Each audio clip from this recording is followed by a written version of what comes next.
afternoon. Happy New Year's Eve. This is a New Year's Eve edition of Talking Sports with Evan.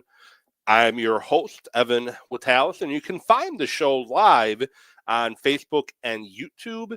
Go to Talking Sports with Evan on those two platforms, or you can find it live on Twitter or X at Evan Wit Sports. You can also find the audio version of the show if you click the in the corner there, the little thing there in the corner. If you click there, you can find the audio only version of the show as well. The QR code. I don't know why I was drawing a blank on the name. You can click on the QR code. The show is found on Spotify. Just go to Spotify, go to Talking Sports with Evan, like and share and subscribe and comment the show. Last time, a week ago on Christmas Eve, we were talking about the Packers' collapse against the Chicago Bears. Talking about how the Packers controlled the game for about 55 to 58 minutes, and the last 2 minutes just poof, let the game get away. This week, talking about Derrick Henry literally running over, through, around the Green Bay Packers run defense. We're talking about the Baltimore Ravens pulling a page out of the 1996 Wisconsin Badgers when they gave the ball to Ron Dayne 8 million times that year. That's what they did against Green Bay with Derrick Henry. That's what we were watching, unfortunately, on Saturday night. An embarrassing game that was very hard to watch and very hard to find some positivity out of. And I'm a positive guy. I try to be positive. I try to look for positivity and silver linings and, let's look for things that went well during the game. That's what I try to look for. It was hard. It was really hard to find positivity in this loss against Baltimore, if you're a Packer fan. You had more injuries happen. You lost 4 defensive guys for the rest of the year due to injury. Nate Hobbs, Zane Anderson, some defensive tackle who they just signed recently from Seattle. I think it was. He went down, or maybe it was the Giants. Anyways, he went down, and then Hayden, defensive back, went down. 4 guys placed on IR, this week. Anderson and Hobbs as of today. And then there's some other negatives I'll get into as well. But it was just an ugly game. It was an ugly game overall, if you're a Packer fan. But like I said, there were some positivity, and I try to be a positive guy. And that's where I'm going to start, with the Packers and the Ravens. I don't need to talk about the score. I don't need to talk about how the score happened. We all have eyes. We all saw what happened. Majority of you have a much higher football IQ than I can ever imagine. So we all saw what happened. But there were some positivity. And I think one of the biggest positive things I saw was the continued improved play of Jordan Morgan. Reason why that's the biggest positivity for me, because my next positivity, he's not going to be a Packer next year. Jordan Morgan likely going to be the left tackle of the Green Bay Packers next year, in case you're wondering why that was the number one on my positivity list. Jordan Morgan, I think to say he's had an up and down season before permanently not having a rotation at right guard anymore would be an understatement. They had a rotation at right guard. He's had to play left guard. He's had to play some right tackle earlier this year. He's been moving all over the place. Needless to say, up and down, more down than up would be an understatement for Jordan Morgan. The Packers made the choice against the Chicago Bears 2 weeks ago. Zach Tom's not available. We could obviously start Kennard at right tackle, but the problem with starting Kennard at right tackle, you lose the element of him being your extra tight end. And you need that extra tight end right now because of what your tight end room looks like, even more so now than it did going into the Bear game. So what are your options at right tackle? Well, let's give Jordan Morgan the chance. But we tried that already. You saw how he played against Cleveland. Well, that was also when he had no practice reps at all at that position. Jordan Morgan went into the Bear game, had a really solid game, had one bad play the entire game. Of course, that's the one play people put on endless loops on social media. But Jordan Morgan had a really good game against the Chicago Bears. And yes, I know what we're all thinking. It was the Chicago Bears. They don't have a very stout pass rush. Of course, he's going to play pretty well. Well, the Packers hold Zach Tom out again against Baltimore. They put Jordan Morgan there again.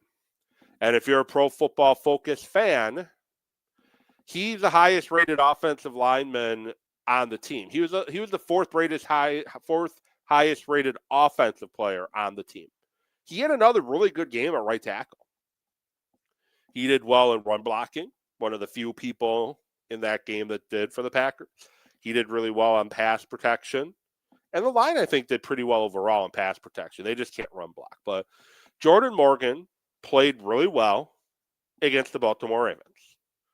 Against a better pass rush than the Chicago Bears have, Jordan Morgan more than held his own, and he showed that he can be a quality starter in the National Football League. And I don't know, I'm guessing he's going to start Sunday against the Minnesota Vikings, which will probably be treated like a preseason game, which I'll get into momentarily in the show. Jordan Morgan played really well, and I think that deserves to be talked about. It's not being talked about enough. Morgan played an excellent game, and he will have every opportunity to be the starting left tackle for the Green Bay Packers next year. And if you would have asked me going into the game, going before the Bear game, I should say, how comfortable I am on a scale of 1 to 10 of Jordan Morgan being the starting left tackle for the Green Bay Packers in 2026, I would probably be a 3 or a 4. You ask me now, it's probably a 6 or a 7. And yes, I know what I just said. I'm not 100% confident that he's going to be a great left tackle yet because we haven't seen him do this on the left side. But I'm more confident today than I was 2 weeks ago prior to the Bears game on Jordan Morgan's future with this Green Bay Packer team. And we can pump the brakes on calling him a bust. I've seen, even after the strong games, some accounts on X who mostly just like attention and say random stuff because they want attention from people, talking about how they've classified him as a bust already. No, he's not. He's not a bust. Matthew Golden's not a bust. Jordan Morgan's not a bust. I'm not going to call Lucas Van Ness a bust yet. Now, he's more in that category than the other two I just mentioned. But Morgan played extremely well, and he deserves his flowers for playing extremely well.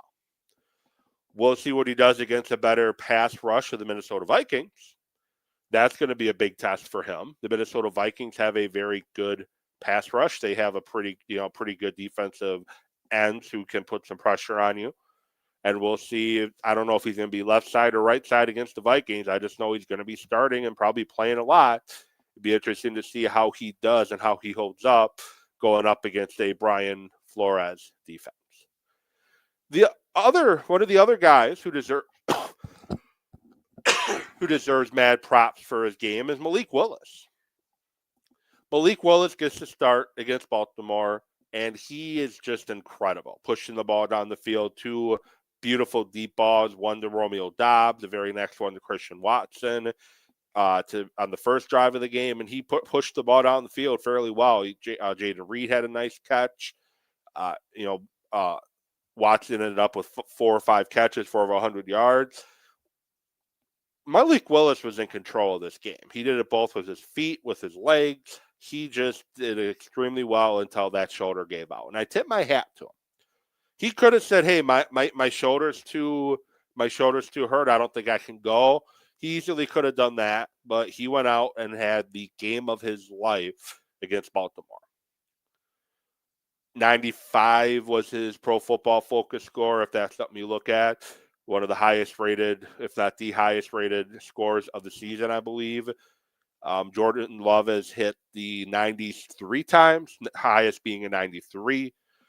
But Willis overall 95, according to Pro Football Focus. And I'm not a big Pro Football Focus guy. I use it for some metrics. The grades, I don't really know what to think of them sometimes, because I think Malik Willis had a really good game against the Bears when he came in relief, and they didn't grade him that well.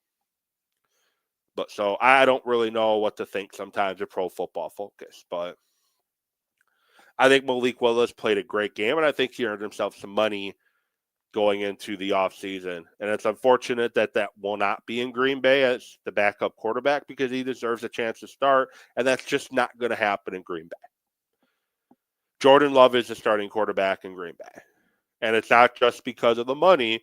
You look at his body of work over 3 years now as a starting quarterback, he has shown that he is an NFL, a high-quality starting quarterback in the NFL. He's one of the top-rated quarterbacks in QBR. He's one of the hot-rated quarterbacks in the traditional quarterback rating. And most of Pro Football Focus's metrics, if you want to look that way, he is one of the top-rated quarterbacks in most metrics there. He has quietly had 3 very good seasons as a starter. And last year, remember, he was hurt most of the year. He was battling through injuries most of the year. But Jordan Love has shown that he is a franchise-leading quarterback. And now, does he still have some stuff that you wish he didn't do? Yes. You wish he wouldn't take as many risks as he does with the football. Yeah, of course. But Jordan Love is a starting quarterback for Green Bay. And as much as I'm excited for what Malik Willis did against the Ravens on Saturday, I still question if he is actually a 17-game NFL starter.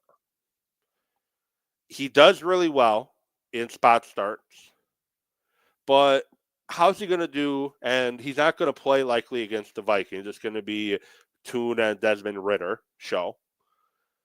How would he do against a defense like the Vikings? A defense that's going to send a lot of pressure at you. How's he going to do that? That's kind of what I want to see from him. I want to see him go against a very good defense and see how he performs. We're not going to get that opportunity, as the Bears in the playoff game, likely against the Bears. Jordan Love will be back to starting for the Green Bay Packers, as he should. And Jordan Love's a better quarterback than most people are giving him credit for. He really is. He has a good arm. He's a good leader, and the Packers offense can move the ball pretty well. Now, I wish Matt LaFleur would let him chuck it around the yard a little bit more, like he was doing against Denver in the first half. I wish we would see that Jordan Love more frequently. But that's what the Packers need to do in the playoffs with Love. Other positive I want to talk about from Saturday's Christian Watson. Since coming off the PUP list with a torn ACL, Christian Watson has been incredible. And against the Ravens, he was even more so. All this talk about the Packers need a number 1 wide receiver can stop, because Christian Watson is the Packers' number 1 receiver. And there's no other thing to say about it. Christian Watson is that number 1 receiver. And the Packers giving him a 1-year extension prior to coming back from injury was huge. Because now we're going to have Christian Watson at least for another year, if not longer, because I'm sure they're going to sign him to a long-term extension this offseason.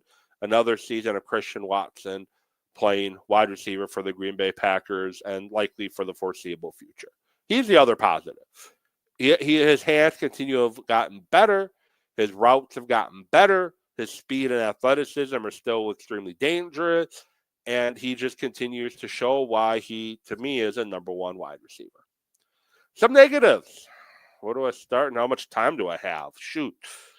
The run defense, and literally everything associated with the run defense. Scheme, run fits, alignment, game plan. Everything associated with the run defense was a negative. From the defensive line playing extremely passive, the linebackers, mostly Quay Walker and Isaiah McDuffie, seemingly 2 or 3 steps slow most of the time, to not being able to shed blockers, to looking like you're jogging at times on the field, like we saw with a Snoop Huntley run, where it looked like Quay Walker is literally jogging out there instead of chasing down the play. He went for the first down. If Quay Walker would have been actually running, Maybe Huntley gets stopped short of the first down. We'll never know. Matt LaFleur talked about it in his post-game pressure. That's not the post-game press conference. Sunday when he talked to the media.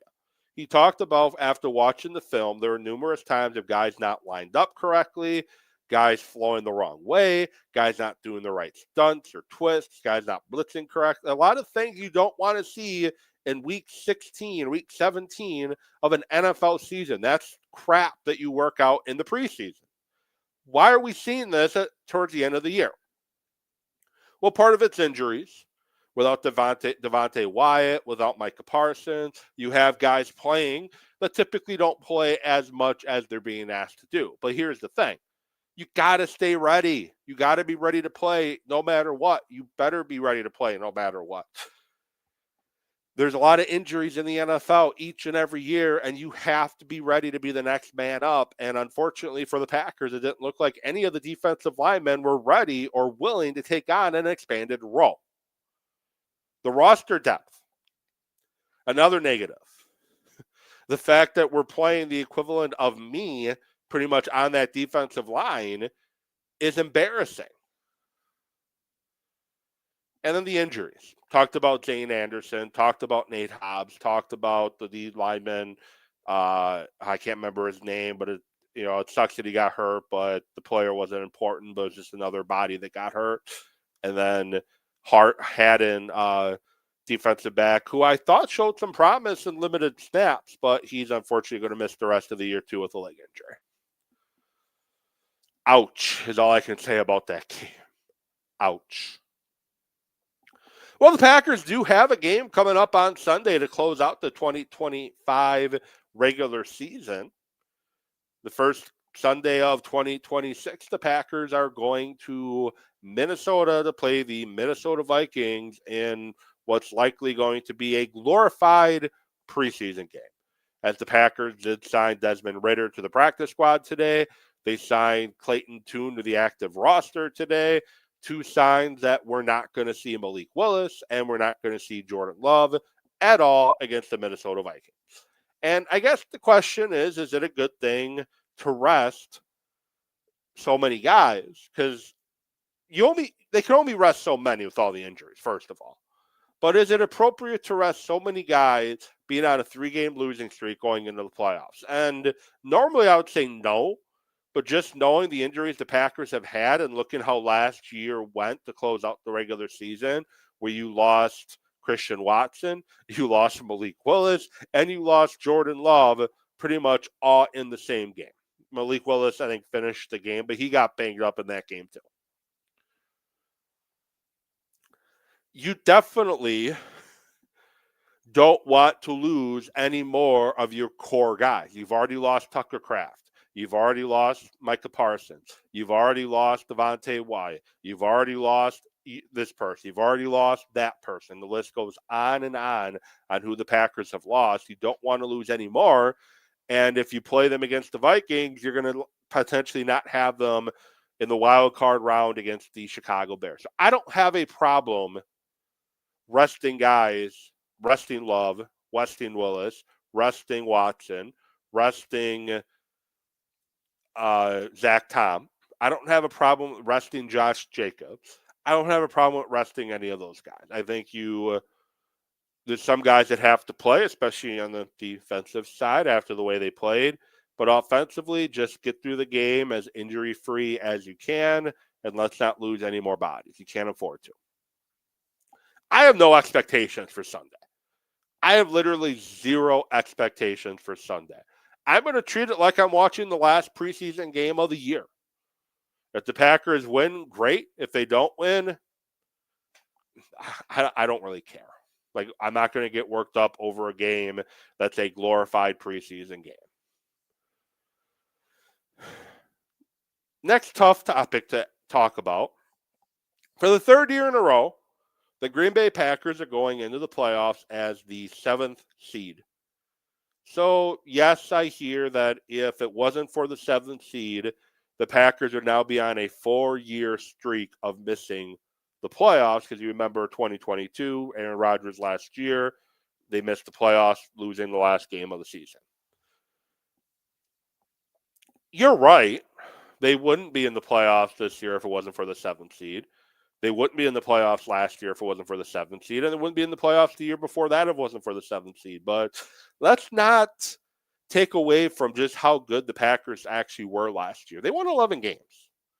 Winning 11 games in the National Football League is hard, and winning 11 games typically wins you your division. Because the Lions won 15 times and the Vikings won 14 times, the Green Bay Packers had to settle for third place in the division rather than winning the division. But here's where 11 wins, as I mentioned, they had 11 wins last year. This year, 11 wins you the AFC South. 11 wins you the NFC East. 11 wins you the NFC North. 11 wins you the NFC South. 11 finished possibly second, if not third, in the NFC West. So typically an 11-win team wins the division. This year, the Packers were up on Denver. They just got a big stop after scoring a touchdown to open up the second half. They get a big stop, and that's when everything fell apart. But they had a double-digit lead on the road against the best defense in football. And then after the Christian Watson injury / Love interception, everything went kind of downhill from there. The Packers looked like a team that was going to win the division quite handily after beating the Bears the week prior to Denver. So you beat the Bears, then you beat Denver, then you beat the Bears again, and then your division champs more than likely. So things could flip on a dime, just like that. And if the Packers would have beat the Bears 2 weeks ago, about 2 weeks ago now, if the Packers would have beat the Bears, and if they beat the Ravens, the Packers are your division champions. Like, that's how easily things could change. Am I happy with the 7th seed? No. I want to win the division. I want to have a better seeding in the playoffs. I would prefer to have a home game. But unfortunately, that just hasn't been in the cards the last 3 years. And last year, 11 wins should have been enough to win you the division. The Bears have 11 wins right now, and they're the division champions. So it just shows you that yes, they would not have made the playoffs. It wasn't for the 7th seed, but just because we have the 7th seed doesn't mean they're a bad football team. The Packers look like a 12 or 13 win team prior to the Micah Parsons injury against Denver. Prior to the Jordan Love interception with Christian Watson missing the rest of that game against Denver, the Packers look like a team that was going to win about 13 games. And I get it, they didn't, but it is what it is. How far can this Packer team go in the playoffs? Good question. I don't know. You look at the NFL. You look at the NFC as a whole. There is not really any teams in the NFC that you're really scared of. Sam Darnold, do you trust him in big moments? San Francisco, they're ravaged by injuries. The Rams have looked at average 2 of the last 3 weeks. Tampa Bay and Carolina don't look very good. The Bears' defense is awful, and the Packers should have beat the Bears twice. The Eagles, I don't know what to expect from the Eagles. They won a game on Sunday when they didn't complete a pass the entire second half. Their offense is so Jekyll and Hyde. You don't know what you're going to see from 1 week or one game to another. So how far can the Packers go in the playoffs? I truly don't know. If you beat the Bears, it's all going to depend on how the cards fall from there. Who ends up with the 1 seed between the Seahawks and the 49ers? Could the Packers go in Seattle and beat the Seahawks in the divisional round? Yes. Could they do the same against San Francisco? Probably not, for the fact that Kyle Shanahan seems to have the Packers' numbers more often than not. Could the Packers go into Philly and get a win there?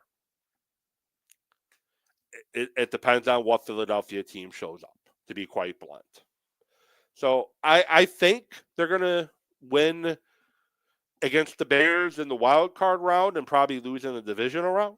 That's what I think is going to happen. But they could easily lose in the wild card round too, with all the injuries and the way the defense has played down the stretch, especially without Micah Parsons. So, but guys are going to have to step up and go nuclear for the Packers to make a deep playoff run. This isn't 2010. We've seen the comparisons to 2010 over and over and over again, but this is not 2010, nor do the Packers have a Colin Jenkins or a Clay Matthews or a Nick Collins on this team, or a Charles Woodson. They don't have those guys on this team.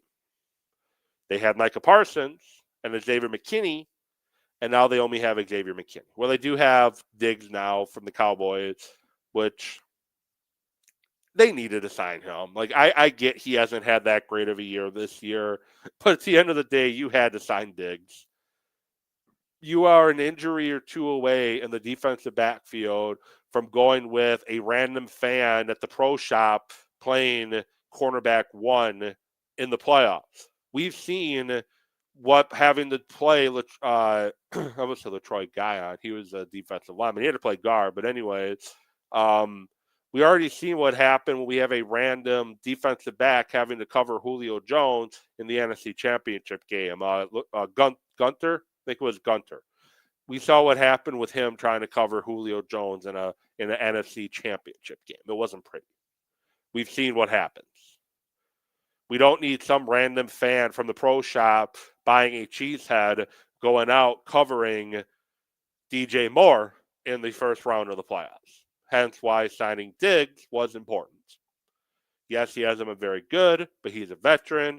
If he does get his hands on the football, he's going to catch it, unlike Valentine and Nixon and Xavier McKinney and Evan Williams, who does have one interception, but that's besides the point. Diggs is a veteran. He has a knack for intercepting the ball, and he's just a good body to have instead of Joe from the pro shop who has no business being on the field. Other conversations I wanted to have. I think I'm going to table for next week or after the playoff run is over. Should the Packers extend Matt LaFleur? Should his job be on the line? The same question with Goody. And then some are they bust questions. I'm not going to get to those tonight. I'm going to save those, table those for a future show. But I do want to say thank you all for being a fan of Talking Sports with Evan all year long. I'm looking to bring you even more content in 2026. Some shorts, some features, some short form videos, more shows. NFL draft time, I'm going to put out more content. So I appreciate each and every one of you. I hope you all have a safe New Year's. Please keep in mind, don't drink and drive. There's no reason to get behind the wheel if you've had too much to drink. Call Uber, call a cab, call a Lyft, call AAA, call the Tavern League of your state. There's a good chance that they're going to have some shuttle services for you. With that said, Happy New Year. Talk to you all in 2026. I'll get back at you later.